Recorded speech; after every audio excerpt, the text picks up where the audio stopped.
Hey everyone, this is Justin Lee, and recently I found a piece of video footage I was sharing with Rocco Valentino, and he has asked me to post it to YouTube for everyone to see. Let me give you a quick little setup on this video.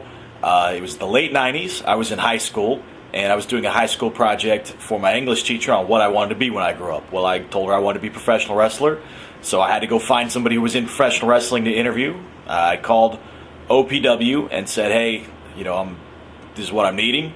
They let me come out one night and interview some of the wrestlers back behind what was then the OPW Arena, also known as River Lane's Bowling Alley. Well, one of the wrestlers that I interviewed that day was actually Rocco Valentino, amongst others, including Pete McGuire, which that interview will probably never see the light of day. But this particular interview I'm going to post for everybody to enjoy. If you understand, Rocco was actually the owner at the time, but he couldn't tell me that. So some of his interview answers are a little bit lie-ish, but he was just trying to preserve kayfabe. Anyways, without further ado, enjoy the late 90s interview of Justin Lee interviewing Rocco Valentino. Thanks. He said, he enjoyed our first show. He hadn't been back for a while, so he was going to believe how much better we were. He said, as good as you were. But it set a new level, and that was a real nice compliment. But he wanted to talk to you a little bit. You can talk to Rocco. No, I'll take care of this guy. Is it okay if I get some to him? Sure. Just need a quick signature. Where are you comfortable at? Okay, first question. What got you interested, role models, influences, inspiration in this business? A long time ago, I was 16 years old, and I got to go backstage in AWA in Toledo, Ohio, and meet the original Sheik. Talk about the baddest man to ever walk the earth. He made people bleed just by looking hard at him. You guys probably remember who he is. Not the Iron Sheik, the original Sheik. I was scared to death. Just to shake his hand, I was scared to death. I found out he was a nice guy. So that's who I grew up watching. I never cheered for him. He was just a bad guy, but I appreciated how good he was. And then as I wrestled a lot of amateur, I had a lot of championships and a lot of success in amateur wrestling. I became a bouncer to put myself through college. I worked at a lot of bars, throwing people out, causing trouble. And I always found out that I could throw out guys twice my size. And a local champion here for the WWE, Scott Summers, said come out and try out for the WWE. I came out and tried out, and they liked what I had. And I had it ever since. So that's kind of how you got started? Yep. Just with the WWE? Yeah, the World Wrestling Empire on TV here about 3 or 4 years ago. Did you go to a school or get trained by anyone? Yeah, I was. Scott Summers took me to my first workout, and they had some other guys there that I worked out with. They just didn't know what they were doing, and at that time, it's not like it is now, right?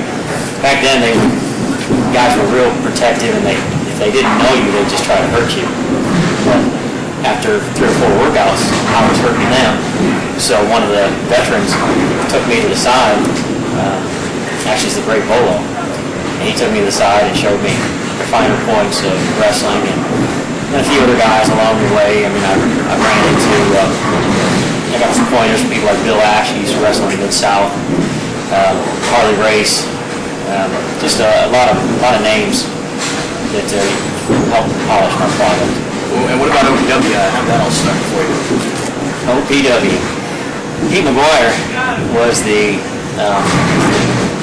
announcer, the television announcer at the WWE. He got started about the same time I did. And both of us being from New York, we always kind of had of course I was a lot nicer then than I am now in the ring. So Pete and I got along real well. And he always would say nice things about me on TV. So when he started OPW, it's 3 or 4 years ago, first person he called was me because he knew that he could count on me to put on a good show for the crowd and probably win a few titles and keep the title right here in Tulsa for him. And then he just built up from there. And you said before for us you were a bouncer. Do you right now do you work any other jobs just as a wrestler or trainer? I train new students here, but I own a disc jockey service called All Access Mobile Music. So that's my full-time job.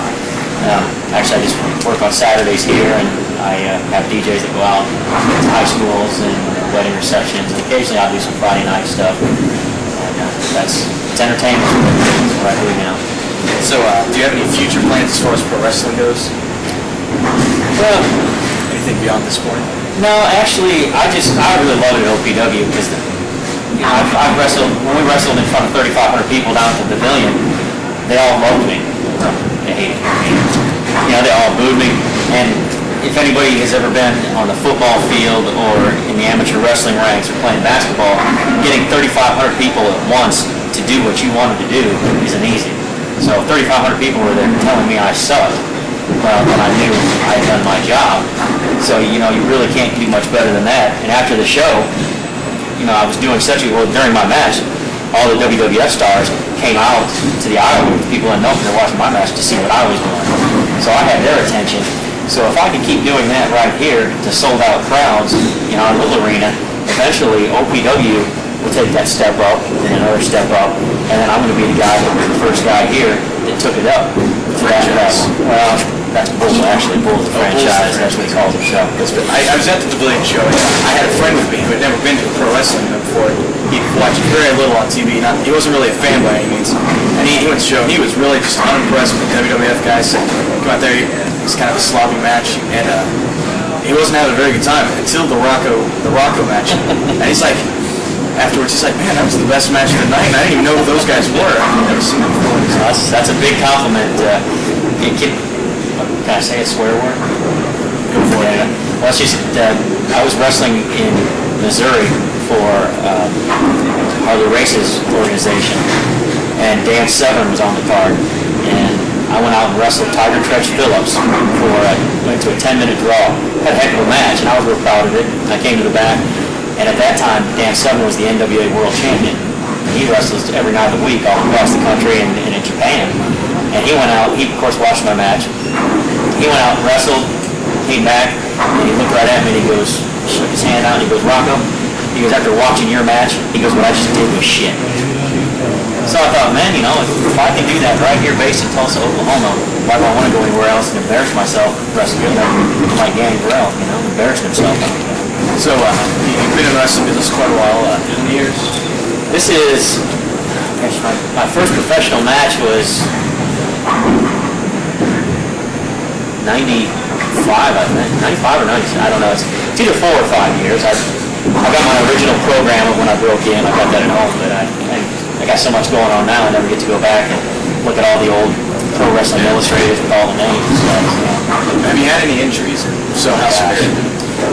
The WWE, I was wrestling Michael Rock Johnson, and let's see, I had him in the corner. I went to Irish whip him out. He reversed the whip, but he took too many steps across, and when he went to whip me into the corner, you either get hit with your chest to protect yourself or hit in the back.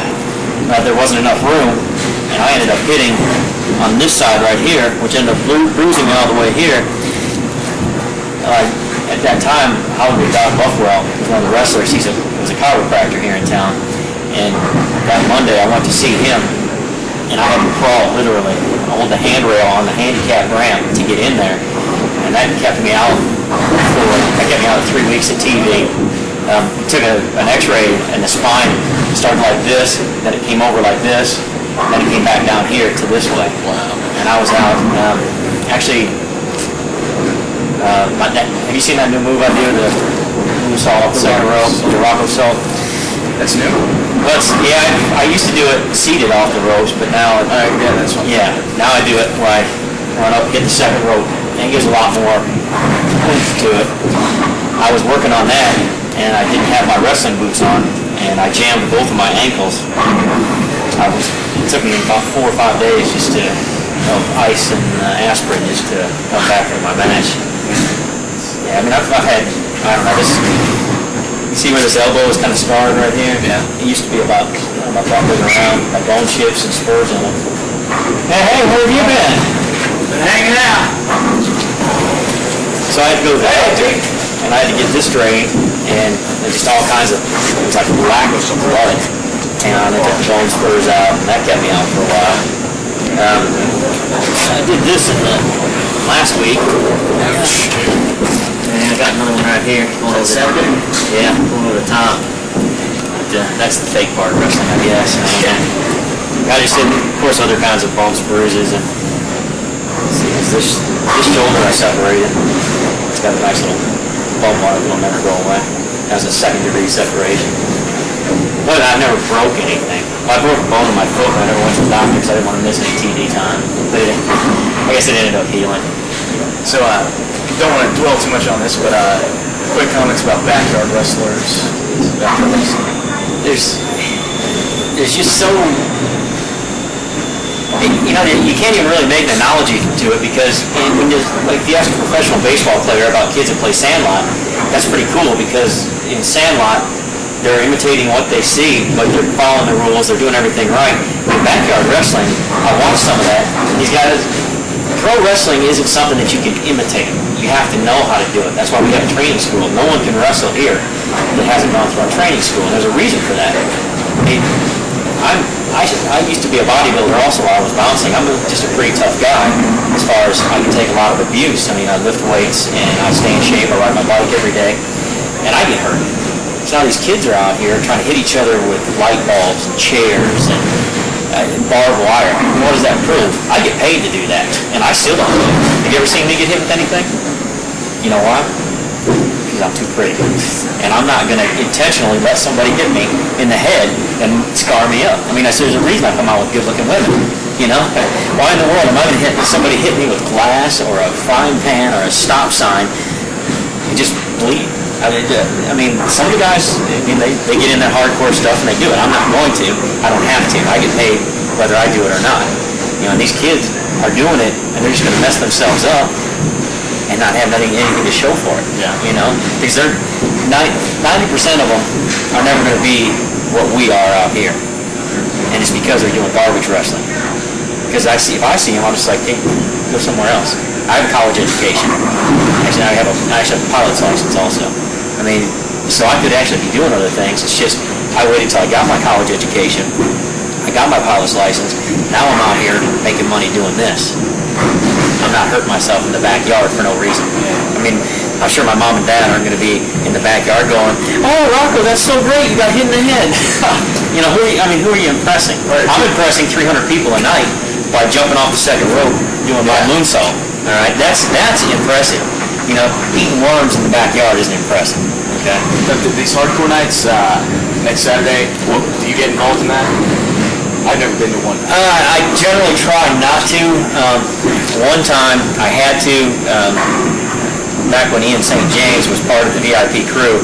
He had a family emergency, so since the match was signed with the VIP crew and Bolo was already wrestling, I had to wrestle in his place. And but really kept everything, all the garbage out of it until the end when Bull Schmidt put me through a table.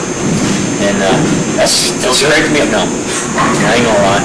It scraped me up real good, all down through here and here. And I mean, they're real tables. You don't do anything to make them break. They break when 200 pounds gets thrown through it by 300 pounds. They just break. And you just can't fake gravity. Yeah, that it was Pro Wrestling Secrets Revealed. Mm-hmm. They kind of made it sound like, it's just going through some sawdust. Not that easy. No, it's not. It's not. I mean, a lot of places that'll do that, they'll go ahead and saw underneath there to make it break and stuff. I mean, we don't do that. If they're going to use a table, they've got to go out and get a piece table and break it. That's why I wasn't thrilled about it, but Bull's a foot taller than me and 70 pounds heavier. What am I going to do?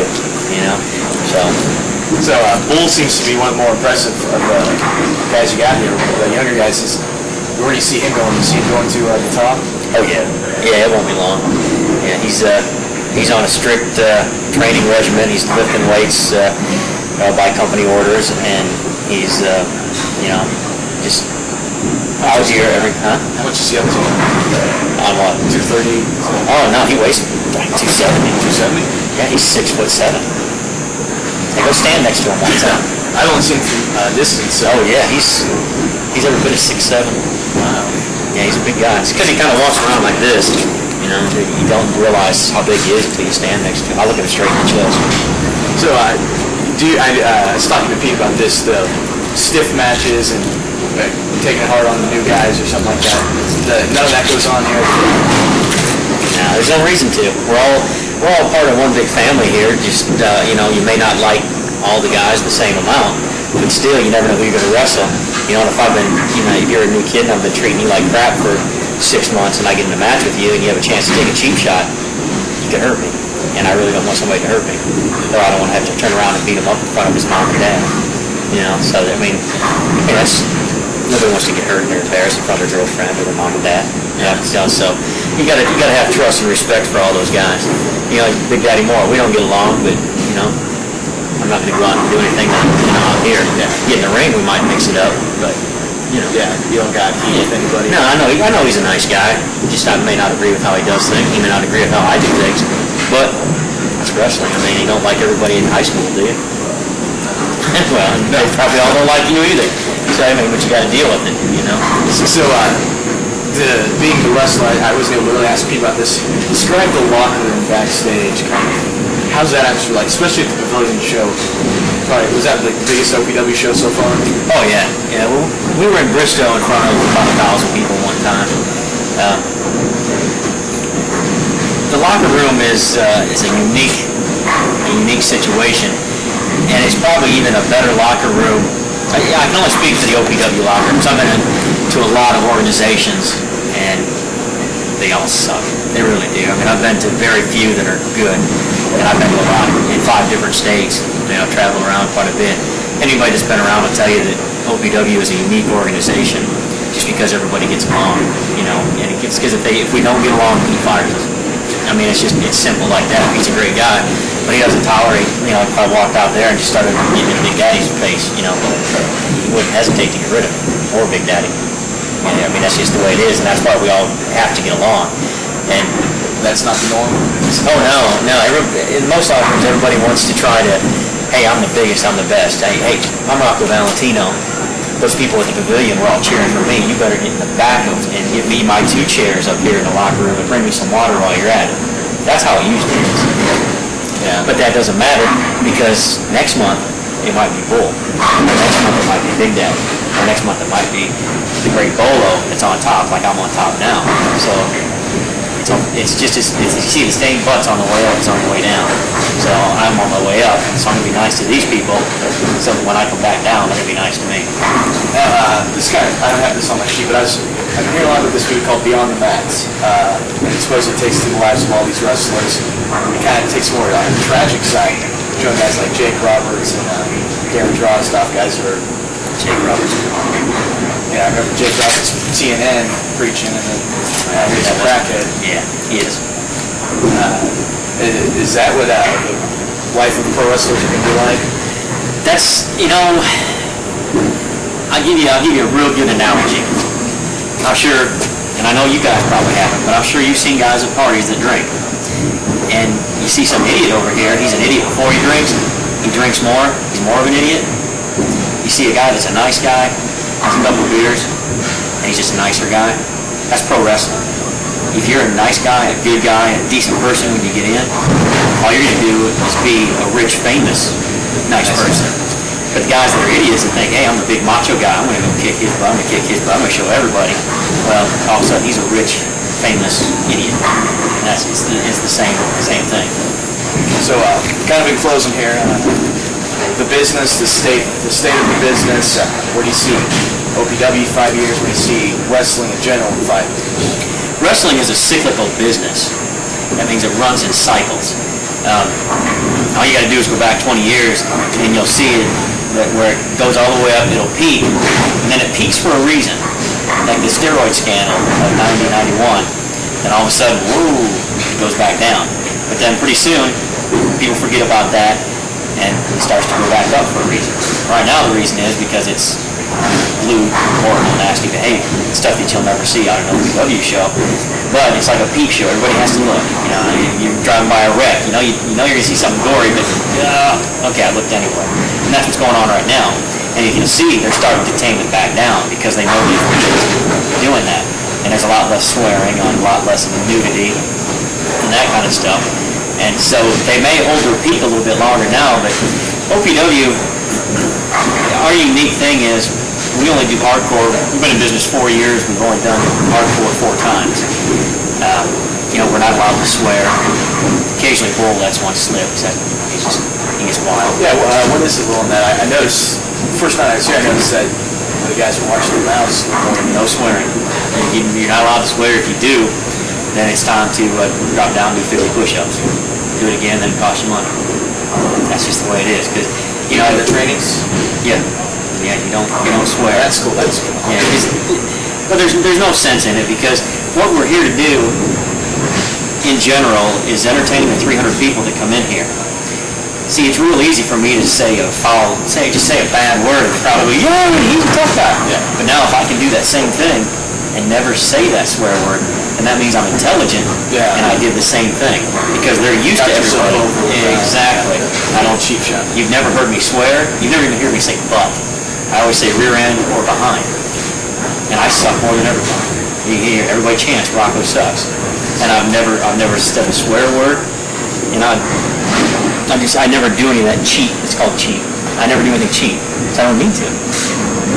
So I remember the first time I came down, and then you were the good guy. Bolo was the bad guy, you were the good guy. And now you're the bad guy, and the other guys are the good guys. What happened there? Well, sometimes, see, I was so good for so long. I mean, I never cheated. I never threw a punch, anything. And it worked for me for quite a while. Fans really got behind me and really loved me. But then, the way the state of the business, it was like the guy that swears, like the bad guy. They didn't realize that Stone Cold Steve Austin isn't a bad guy. He just wrestles like a bad guy, but he only fights bad guys. So really, he's just a good guy. But they think he's a bad guy and like he's anti-establishment. Yeah. So they start cheering him, and that's what happens with the crowd. That's what happened here.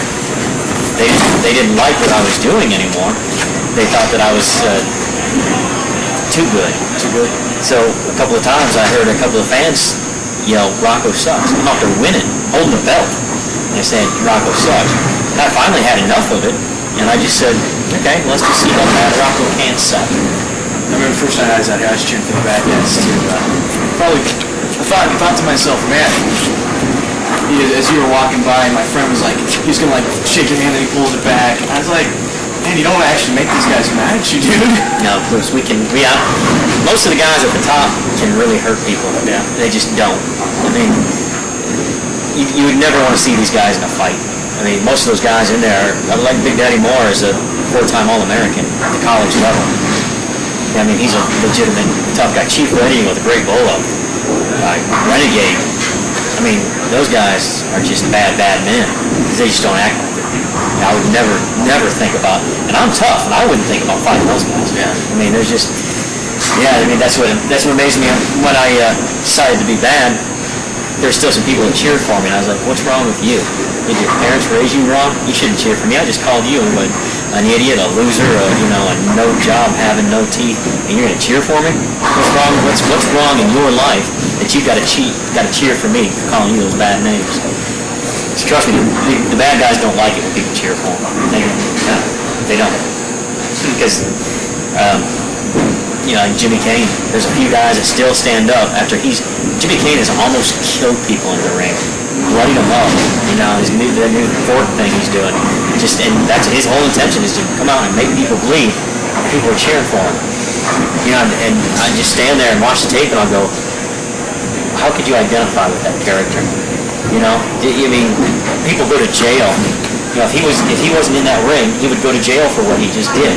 Do you think it's cool that he's doing something, that he's committing a felony? Yeah. I mean, nobody with any sense, or somebody that thinks about their own future or their own education, would cheer for somebody like Jimmy Kane. I wouldn't. I never did. I fought him for 2 years when I first broke into the business. I was on the road with him for 2 years. He fought 20 25 times. Yeah. You ever use that baseball bat of his? Actually, he almost did one time, but I reversed Devlin Blanchard, and as he came back around, Devlin Blanchard took it, and I did. That sounds familiar. He was with the WWE. That's right. Passed away. Didn't he make he passed away? Yeah, last year. I remember the Spot doing something on him. Yeah, a couple of times. Yeah, he passed away. Yeah, something happened with it. Myocardial arrhythmia or something. Just kind of died in his sleep. Just had a bad ticker. I never heard about that. Yeah, just almost a year ago. Well, it was a year ago, 2 weeks ago. A year and 2 weeks. So he was kind of making it up to the top there, wasn't he? He had quit, really. He wasn't even wrestling at the time. No, after the WWE, he just kind of started working on music and things like that again. And gave up on wrestling for a while. No, that's tragic. Yeah. Sing the song some kind of good note here. Yeah, really, there's a downer. Future guys you got in here. You got, I don't know how many guys. I peeked in, saw a bunch of guys in the training. There's probably, I think we've got 40-something licensed performers on the books now. And I've got, people email me and Pete and some of the other guys every day trying to find out how to get in. I mean, there's people from Kansas, Texas, other parts of Oklahoma, Arkansas, Missouri, Mississippi that want to come and wrestle for us. We've got such a big name now. Nobody puts on as many shows as one independent as we do. We're definitely in the top 3 to 5 independents in the nation for drawing the crowd and for the amount of shows we put on. I actually watched Independent on satellite the other night. It was Outlaw Championship Wrestling, and it was just kind of sad to watch. It is, but that's how most of it is. I mean, that's what most of professional, independent professional wrestling is. They don't have the talent that we have here, and they don't have the caliber of wrestlers that we have here. You know, the guys out here are so good, and most of them have been at it so long that we can't help but be really good. You know, I mean, Great Bolo 15 years, Eagle 15 years, Renegade 12 years, Jimmy Kane 9 or 10 years. I mean, there's just so many guys like that have so many years in the business, they just can't help it. You know, then we give them the light show, the music, the professional referees, the good-looking girls. Pete does a great job announcing. You know, when you got all that, plus a nice-looking ring, a nice-looking little building, and all the lights are out except the lights on the ring, I mean, it gets all of us fired up, too. Like last Saturday, there's 300 people in there, standing room only. I mean, the guys are just up, man. They just can't wait to go out there and just put on the best show that anybody's ever seen. So what were the odds of one of these 40 or how many guys there someday getting up to a WCW, WWF, or The odds are slim. They're very slim, but we've got a few. And generally, it's just size right now. You know, probably our best guys aren't big enough. Just take me for example. I mean, I outworked all the WWF guys, and they couldn't touch my microphone skills. I mean, you barely hear them on the mic, and then what's crap? Yeah, I mean, they came out to hear, well, hey, how about they chanting for him and not for us? They were all doing that. So, but nobody cares because I'm not as big as Bull Schmidt. But fortunately, Bull Schmidt, at the time that he's in the business, is as good as I am. He's still working on his microphone skills. He's doing a lot better on that. But his in-ring ability is just phenomenal. So somebody like him has a really good shot. So you're saying short guys don't get as many like a guy like Taz? Basically, Taz got lucky. His best friend is the guy that owns ECW. Because Taz isn't very good. But he's there. Yeah. Yeah, I mean, he's the exception to the rule. He had some good microphone skills. I used to watch that. I don't know, I just don't. You didn't like him? I never have. Are there any guys right now that you would call your favorites? I mean, probably. I hardly ever watch professional wrestling. Yeah, I mean, I'm not interested in it. I like what we do. I'm not interested in what they do. But just from way back, if I watch anybody, if I sit at home and read the paper, and I'll have it on TV, and I'll have it muted, and then when Bret Hart comes on to talk, I'll turn on the sound so I can listen to Bret Hart talk, or I'll watch Bret Hart wrestle. I really can't say I have a hero up there. I mean, my heroes are all down here, the guys that are out every week, putting on twice the show and making not even near a fourth of the money.